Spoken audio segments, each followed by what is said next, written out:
ഇപ്പോൾ സമൂഹ മാധ്യമങ്ങളിൽ ആകെ നിറയുന്നത് നടിയെ ആക്രമിച്ച കേസിലെ രണ്ടാം പ്രതി മാർട്ടിൻ്റെ ഒരു വീഡിയോയാണ്. ആ വീഡിയോയിൽ പറഞ്ഞിരിക്കുന്ന കാര്യങ്ങൾ പൂർണ്ണമായി നമുക്ക് സംപ്രേഷണം ചെയ്യാൻ കഴിയില്ല. വാസ്തവം പറഞ്ഞാൽ പല കാര്യങ്ങളും നമുക്ക് ഈ പൊതുസമൂഹത്തിൽ അതിൽ പറഞ്ഞിരിക്കുന്ന പല കാര്യങ്ങളും പൊതുസമൂഹത്തിൽ നമുക്ക് പറയാൻ പറ്റാത്ത കാര്യങ്ങളുമാണ്. കാരണം ഈ കേസിൻ്റെ നാൾവഴികളും അതിൻ്റെ ഭാഗമായി കഴിഞ്ഞ 8-9 വർഷമായി അതിജീവിത കടന്നു പോകുന്ന സങ്കീർണവും വേദനാജനകവുമായിട്ടുള്ള മാനസികാവസ്ഥയും ഒക്കെ കണക്കിലെടുക്കുമ്പോൾ അങ്ങേയറ്റം അസ്വസ്ഥതപ്പെടുത്തുന്നതാണ് മാർട്ടിൻ്റെ ഇപ്പോൾ പുറത്തിറങ്ങിയിരിക്കുന്ന വീഡിയോ. താങ്കളും അത് കണ്ടു കാണും. അതിലെ ഉള്ളടക്കത്തിൻ്റെ ഭാഗത്തേക്ക് വരാം. അതിനു മുൻപ് അതിൽ പലയിടങ്ങളിലായി മാർട്ടിൻ ഒരു തയ്യാറാക്കിയ സ്ക്രിപ്റ്റ് പോലെ അവതരിപ്പിക്കുന്ന കുറേ ഭാഗങ്ങളിൽ അതിജീവിതയുടെ പേര് നിരന്തരം ആവർത്തിക്കുന്നത് നമ്മൾ കാണുന്നുണ്ട്. ഈ കേസിൽ കുറ്റവിമുക്തനാക്കപ്പെട്ട 8ാം പ്രതിയായിരുന്ന ദിലീപിനൊപ്പം നിന്ന ആളുകൾ, അല്ലെങ്കിൽ ആ ചേരി ചേർന്ന് സംസാരിച്ചിരുന്ന പലരും ഇന്ന് സമൂഹ മാധ്യമങ്ങളിൽ മാർട്ടിൻ്റെ ഈ വീഡിയോ, അതിജീവിതയുടെ പേര് വെളിപ്പെടുത്തിക്കൊണ്ടുള്ള ഈ വീഡിയോ പങ്കുവെച്ചുകൊണ്ട് സമൂഹ മാധ്യമങ്ങളിൽ നിറയുന്നുണ്ട്. എത്ര വലിയ നിയമലംഘനമാണ് ഇത്! സൈബർ ഇടത്തെ ഈ ആക്രമണത്തിൽ എതിരെ പരാതിപ്പെട്ടിരിക്കുകയാണ് അതിജീവിത. എങ്ങനെയാണ് ഈ വിഷയത്തിൽ ഇനിയൊരു തുടർ നടപടി ഉണ്ടാവുക? എത്രമാത്രം ഗൗരവമുണ്ട് ഈ വിഷയത്തിന്? അല്ല, ഇവിടെ സൂചിപ്പിച്ചതുപോലെ എനിക്ക് തോന്നുന്നു ഏറെ വിഷമമുണ്ടാക്കുന്നതും ഹൃദയഭേദവുമാണ് ഇത്തരത്തിലുള്ള പ്രവൃത്തികൾ. ഈ ആളുകൾ, ഇത്തരത്തിലുള്ള ആളുകളുടെ കോണ്ടാക്റ്റ് ആണ് ഇത് കാണിക്കുന്നത്. ഈ കേസിൽ ഉൾപ്പെട്ടിട്ടുള്ള ഈ പറയുന്ന ഈ പോസ്റ്റ് ഇട്ടിരിക്കുന്നവരുടെ ഒരു യഥാർത്ഥ കോണ്ടാക്റ്റ് ഇത് വെളിവാക്കുന്നുണ്ട്. ഇതിലേറ്റവും പ്രധാനപ്പെട്ട ഒരു കാര്യം, നമ്മുടെ ഇന്നത്തെ വർത്തമാനകാല സമൂഹത്തിൽ ഏറ്റവും അധികം നമ്മൾ ഫേസ് ചെയ്യുന്ന വലിയൊരു ഇഷ്യൂ ആണ് ഇത്.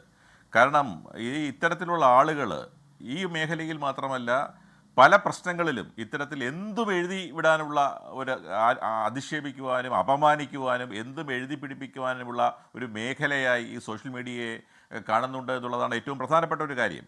ഈ അടുത്ത് കേരള ഹൈക്കോടതിയുടെ തന്നെ സുപ്രധാനമായൊരു വിധി വന്നു. ആ വിധിയിൽ സൂചിപ്പിക്കുന്നത് നമ്മുടെ ഇപ്പോൾ ഈ സോഷ്യൽ മീഡിയ മാനിയാക്കുകളായ ആളുകൾ മാറിയിട്ടുണ്ട്. അപ്പോൾ ഇതിനെ അഡ്രസ്സ് ചെയ്യുന്നുള്ള രീതിയിലുള്ള ഒരു നിയമനിർമ്മാണം നമ്മുടെ രാജ്യത്ത് സമൂലമായി ഉണ്ടാകേണ്ടിയിരിക്കുന്നുള്ളതാണ് ഏറ്റവും പ്രധാനപ്പെട്ട ഒരു കാര്യം. കാരണം freedom of speech and expression ഒക്കെ ഫണ്ടമെൻ്റൽ റൈറ്റായിട്ട് നമ്മുടെ ഭരണഘടനയിൽ പറയുന്നുണ്ട് എങ്കിൽ പോലും ഇത്തരത്തിൽ അധിക്ഷേപിക്കുവാൻ, കാരണം എല്ലാ ഭരണഘടനയിൽ പല അവകാശങ്ങളും നൽകുന്നുണ്ട് എങ്കിൽ പോലും അതിനെല്ലാം റീസണബിൾ റെസ്ട്രിക്ഷൻ ഉണ്ട്. ആ റീസണബിൾ റെസ്ട്രിക്ഷൻ എന്ന് പറയുന്നത് എന്താ? ലക്ഷ്മണരേഖയുണ്ട്. ഇത് എന്തും എഴുതി പിടിപ്പിക്കാനുള്ള ഒരു കാര്യം. ഏറ്റവും പ്രധാനപ്പെട്ട ഒരു കാര്യം, ഇത്തരത്തിലുള്ള അപകീർത്തികരമായ പ്രസ്താവനകളെയോ അപകീർത്തികരമായ പരാമർശങ്ങളെയോ നേരിടുന്നതിന് വേണ്ടിയാണ് ഇന്ത്യൻ പീനൽ കോഡിൽ IPC എന്ന് പറയുന്ന ഇന്ത്യൻ പീനൽ കോഡിൽ പണ്ട് 499-ഉം 500-ഉം സെക്ഷനുള്ള സമാനമായ പ്രൊവിഷന് BNS-ലെ 356 വകുപ്പ് പറയുന്നുണ്ട്. പക്ഷേ ആ പറയുന്ന ഏറ്റവും പ്രധാനപ്പെട്ട ഇതിനെ നേരിടുവാൻ, ഇതിനെ അഡ്രസ്സ് ചെയ്യാനുള്ള ഏറ്റവും പ്രധാനപ്പെട്ട നിയമം നോൺ കോഗ്നൈസബിൾ ഒഫൻസ് ആണ് എന്നുള്ളതാണ്. അത് സത്യത്തിൽ കോഗ്നൈസബിൾ ആക്കണം. നോൺ കോഗ്നൈസബിൾ ഒഫൻസ് എന്ന് പറയുമ്പോൾ പോലീസിന് നേരിട്ട് കേസെടുക്കാൻ കഴിയില്ല, പോലീസിന് കോടതിയുടെ വാറണ്ട് ഇല്ലാതെ അറസ്റ്റ് ചെയ്യാൻ കഴിയില്ല. അത് മാറ്റി ഇത് വളരെ സീരിയസ് ആയിട്ടുള്ള ഒരു കോഗ്നൈസബിൾ ഒഫൻസ് ആക്കി നമ്മുടെ ഇന്ത്യൻ പീനൽ കോഡിൽ തന്നെ മാറ്റേണ്ട കാലം അതിക്രമിച്ചിരിക്കുന്നു. കാരണം ഈ സോഷ്യൽ മീഡിയ പോലെയുള്ള ഈ പ്രസ്ഥാനങ്ങൾക്ക് വരുന്നതിന് എത്രയോ കാലങ്ങൾക്ക് മുമ്പാണ് ഈ നിയമങ്ങളെല്ലാം ഉണ്ടായിരിക്കുന്നത്. എന്നാൽ നമ്മുടെ IT ആക്ടിൽ പ്രൊവിഷനുണ്ട്. 67 പോലെയുള്ള 66-നെ പോലെയുള്ള ഇത്തരത്തിലുള്ള മിസ്ചീവിനെ നേരിടാനുള്ള പ്രൊവിഷനുണ്ട്. കേരള പോലീസ് ആക്ടിലെ 120O എന്ന് പറയുന്ന ഒരു പ്രൊവിഷൻ. പക്ഷേ എനിക്ക് തോന്നുന്നില്ല ഈ ഇത്തരത്തിലുള്ള ആളുകൾ ചെയ്യുന്ന ഈ പറയുന്ന ഹീനമായ പ്രവൃത്തികളെ മതിയായ രീതിയിൽ നേരിടുവാൻ ഈ നിയമങ്ങൾ പര്യാപ്തമാണോ എന്നുള്ളതിനെ കുറിച്ച് നിയമത്തെ കുറിച്ചിട്ടുള്ള അജ്ഞത കൊണ്ടൊന്നും ആയിരിക്കില്ലല്ലോ. ഇത് കൃത്യമായി ഒരു പക്ഷം ചേർന്നുകൊണ്ട് നമുക്കറിയാം ഈ കാലം അത്രയും അതിജീവിത കടന്നു പോയിട്ടുള്ള പ്രതിസന്ധികൾ എത്രത്തോളമാണ്, അവർ അഭിമുഖീകരിച്ച പ്രതിസന്ധികൾ, അവരുടെ മാനസികാവസ്ഥ എന്തായിരിക്കും, ഏത് തരത്തിലുള്ളതായിരിക്കും എന്നൊക്കെ നമുക്കറിയാം.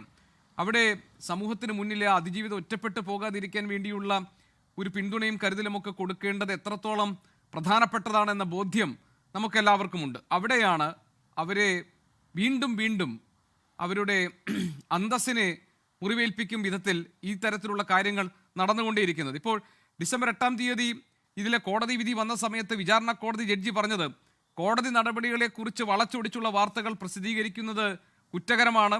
അങ്ങനെ കണ്ടെത്തിക്കഴിഞ്ഞാൽ അവർക്കുള്ള ശിക്ഷാവിധി ഉണ്ടാകും. കോടതി അലക്ഷ്യ നടപടികൾക്ക് ഇതൊക്കെ കാരണമാകും. ഇത്തരത്തിൽ കോടതിയെ മോശമായി ചിത്രീകരിക്കുന്നതെന്നാണ്. ഇവിടെ നമ്മുടെ സമൂഹത്തിന് മുന്നിൽ ഇത്രയും വലിയ പീഡനങ്ങളിലൂടെ കടന്നുപോയ അതിജീവിതയെ വീണ്ടും സമൂഹ മാധ്യമങ്ങളിലൂടെ കടന്നാക്രമിക്കുന്നതാണ് നമ്മൾ കാണുന്നത്. എന്ത് നടപടിയാണ് ഈ കാര്യത്തിൽ ഇനി ഉണ്ടാകാൻ പോകുന്നത്? അല്ല, ഒരു സംശയവുമില്ല. കാരണം ഈ വിധി വന്നതിന് ശേഷം സമൂഹത്തിൻ്റെ സമസ്ത മേഖലകളിൽ നിന്നും അതിജീവിതയ്ക്ക് അനുകൂലമായി അഭൂതപൂർവമായ പിന്തുണയാണ് ലഭിക്കുന്നത് എന്നുള്ള കാര്യത്തിൽ യാതൊരു സംശയവുമില്ല. കാരണം സമൂഹത്തിൻ്റെ എല്ലാ ഓൾ വാക്സ് ഓഫ് ലൈഫ് എന്നൊക്കെ പറയുന്ന പോലെ സമസ്ത മേഖലകളിൽ നിന്നും ആളുകൾ, കുട്ടികൾ, വിദ്യാർത്ഥിനികൾ, മുതിർന്നവർ, അങ്ങനെ വേണ്ട എല്ലാ മേഖലയിലുള്ള ആളുകളുടെ ഭാഗത്തു നിന്നും ഈ അതിജീവിതയ്ക്ക് അനുകൂലമായി നിൽക്കുകയാണെങ്കിലും ഇത്തരത്തിലുള്ള ചില ആളുകൾ ഈ നേരത്തെ സൂചിപ്പിച്ചതുപോലെ പക്ഷം പിടിച്ചുകൊണ്ട് ശ്രമിക്കുന്നുണ്ട്. അതിപ്പോൾ ഇന്നലെ തന്നെ മുഖ്യമന്ത്രിയെ തന്നെ നേരിട്ട് കാണുന്ന സിറ്റുവേഷൻ എല്ലാം ഉണ്ടായി. ഒരു സംശയവും വേണ്ട, ഇതിനെ ശക്തമായി നേരിടുക തന്നെ ചെയ്യുമെന്നാണ് ഞാൻ ആത്മാർത്ഥമായി വിശ്വസിക്കുന്നത്. പക്ഷേ അങ്ങനെ പോലീസ് ശക്തമായ നിയമ നടപടികൾ നേരിട്ടാലും ഇവിടെ സൂചിപ്പിച്ചതുപോലെ ഇതിൻ്റെ കോൺസിക്വൻസസിനെ കുറിച്ചൊന്നും അറിയാത്തവരൊന്നും ആയിരിക്കില്ല ഇവർ. പക്ഷേ പോലീസ് നേരിട്ടാൽ, നിയമ നടപടികൾ എടുത്താൽ പോലും ഇത്തരത്തിലുള്ള ആളുകൾക്കെതിരെ ഒരു ക്രിമിനൽ ആക്ഷൻ എടുത്താൽ പോലും അതിൻ്റെ ഒഫൻസ് ആയാലും ശരി, അതിൻ്റെ പണിഷ്മെൻ്റ് ആയാലും ശരി, അതിൻ്റെ ഗ്രാവിറ്റി കുറച്ചുകൂടെ കൂട്ടണമെന്നാണ് ഞാൻ സൂചിപ്പിച്ചത്. കാരണം ഇത് അങ്ങനെ നിസ്സാരമായി നേരിട്ടാൽ പോരാ, നിസ്സാരമായി കണ്ടാൽ പോരാ. അതിജീവിത അവർ മരിച്ചു ജീവിക്കുന്നതിന് തുല്യമാണ്. കാരണം ഇത്തരത്തിലുള്ള വലിയൊരു ജീവിതത്തിൽ വലിയൊരു പ്രതിസന്ധിയെ നേരിട്ട ഒരു യുവതി, ആ യുവതി പ്രതിസന്ധിയെ നേരിട്ടു. ആ പ്രതിസന്ധിയെ നേരിട്ടിട്ട് കഴിഞ്ഞ കുറേയേറെ വർഷങ്ങളായി ഈ ക്രിമിനൽ ട്രയലിൻ്റെ അതിൻ്റെ പാരഫെർനേലിയാസ്, അതിൻ്റെ അടിസ്ഥാനപരമായ പ്രശ്നങ്ങളിലൂടെ കടന്നുപോയി. ആ അടിസ്ഥാന പ്രശ്നങ്ങളിലൂടെ കടന്നുപോയി സമൂഹത്തിലാകെ വേട്ടയാടപ്പെട്ട് അതിൻ്റെ അന്ത്യം ഇത്തരത്തിലൊരു അന്ത്യമായൊരു വിധിയും വന്നു. അതിനെല്ലാം ശേഷവും വീണ്ടും അവരെ വളഞ്ഞിട്ട് വേട്ടയാടുക എന്നുള്ള അത്തരത്തിലുള്ള ആളുകൾ അവർ മനസ്സിലാക്കിക്കൊണ്ട് തന്നെയാണ് ചെയ്യുന്നത് എന്നുള്ള കാര്യത്തിൽ സംശയമില്ല. അവർ മറ്റാരെയൊക്കെയോ സംരക്ഷിക്കാൻ വേണ്ടിയായിരിക്കണം ഇതെല്ലാം ചെയ്യുന്നത്. അവരെ അപ്പോൾ തീർച്ചയായിട്ടും അതിനെതിരെ ശക്തമായ നടപടി ഉണ്ടാകും, നിയമ നടപടി ഉണ്ടാകും ഈ പറയുന്ന. പക്ഷെ അതിന് ആ നടപടി ഉണ്ടാകുമെങ്കിൽ പോലും നമ്മുടെ അവൈലബിൾ ആയിട്ടുള്ള ലോ വെച്ചിട്ടല്ലേ പോലീസിനായാലും ശരി, നമ്മുടെ ഭരണകൂടത്തിനായാലും ശരി ആക്ട് ചെയ്യാൻ കഴിയുള്ളൂ എന്നുള്ളതാണ് അതിൻ്റെ ഇവിടുത്തെ ഏറ്റവും വലിയ അടിസ്ഥാന പ്രശ്നം.